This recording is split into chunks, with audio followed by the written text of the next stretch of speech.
আমার জীবনে এত কাছে থেকে ওয়াইল্ড যে টিয়া পাখি এবার এগুলো খুব ভ্যালুয়েবল। এগুলো মনে হয় সানকনুর না টিয়া, আমি ঠিক বুঝতে পারতেছি না। দেখতে খুব সুন্দর, আমার কাছে একদমই। এটা কিন্তু এইখানের প্রকৃতির। খাইতেছে, পাশে এসে খাইতেছে, আশেপাশে ঘোরাফেরা করে, গায়ের কাছে আসে, পায়ে ঠোকর দেয়।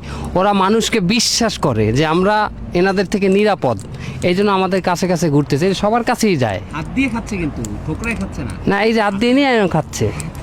আর শব্দ কি, চাউল দিয়েছে তো টাকাস টাকাস শব্দ। হ্যাঁ, আসলে আসলে এইটা সুন্দর, কারণ কি ওরা মানুষকে বিশ্বাস করতে পারতেছে। তুই একটু আয়, তোর একটু দেখাই। যে মানে আমার কাছে সব থেকে ভালো লাগতেছে ওর যে কালারটা, ওর কালারটা খুবই সুন্দর। হ্যাঁ, আর একটু কাছে যাওয়া যাবে। ও আসলে এই যে আমি এই পর্যন্ত আসলাম, তারপরে ও কিন্তু আমাকে ভয় পাচ্ছে না। তো এইটাই একটা বড় বিষয় যে আমরা দেশে কখনো পাখির কাছে যাইতে পারি না, হয়তো ওরা আমাদেরকে বিশ্বাস করে না, কিন্তু এখানকার পাখিরা আসলে মানুষকে বিশ্বাস করে। এটা হলো বড় বিষয়।